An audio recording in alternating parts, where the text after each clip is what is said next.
So someone inside the United States Postal Service contacted me with some information that they cannot share themselves publicly because they could lose their job. And it's very concerning. Right now, postal workers are being ordered to leave mail undelivered. Things like W-2s for tax returns, voter registration materials, all kinds of mail, because management is enforcing new overtime restrictions. They're making it impossible to complete their routes. And when mail doesn't get delivered, the customers are getting angry and taking it out on the postal workers. They're blocking their vehicles. They are yelling at them, screaming at them in the streets. This isn't about a staffing shortage. They are limiting their hours. Some of them can only work up to 8 hours a day.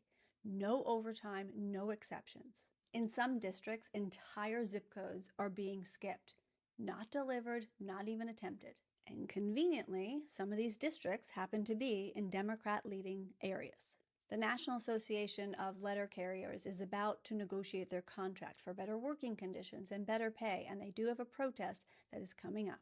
This administration is attacking the Postal Service because they don't like mail-in voting. If you plan to vote by mail, make sure you vote really early. As soon as you get your ballot, bring it to the post office and get it back. Well, you might end up in jail now because of the mail. I've been covering this story about the United States Postal Service for months, and every single week it gets more insane. Originally, somebody inside the United States Postal Service reached out to me with information they wanted to share but could not do publicly because they were afraid they would lose their job. And I promised to keep them anonymous, and I did. But since then, I have had thousands of messages from people. And this week, I learned that people are getting themselves in hot water with the courts because of this intentional delaying of the mail. People are missing court dates for divorce proceedings, child support hearings, traffic violations, civil infractions, all because the notices are arriving too late in the mail. Many courts send out their notices using first-class mail, so it's not tracked. This includes hearing dates and fines that are due and whether your license is suspended or not. And then people have no idea that they are supposed to arrive in court and then a warrant goes out for their arrest or a fine is issued. This is not just a post office problem. This is a justice problem. This is a financial problem. This is an everyday life problem for Americans who have no idea what's going on because the post office is intentionally slowing down mail. And I think they're doing it to mess with our elections. But if this is happening to you, please reach out to me because more people need to know about this. Share this information so that if people are waiting for notices in the mail, they know to look elsewhere because they may not get them in time. So the story I uncovered a couple of weeks ago regarding the intentional slowdown of the United States Postal Service has gotten so much bigger, but now it is affecting SNAP benefits. I spoke to somebody last week with inside knowledge, and this we need to pay attention to. So this slowdown is actually resulting in some people having their benefits cut when they don't deserve it.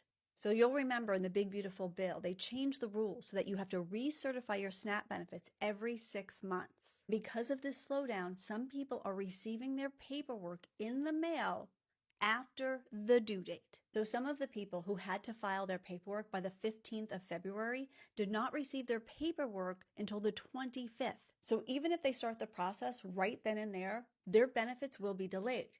Now, they only have till the end of the month, and in February, that was only till the 28th. And if they don't get their stuff in by then, that their benefits are actually prorated. They lose money. So caseworkers are proactively calling people and letting them know, try to come down to the office because that's the quickest way to get this done. The problem is the offices are only open from 8 to 5.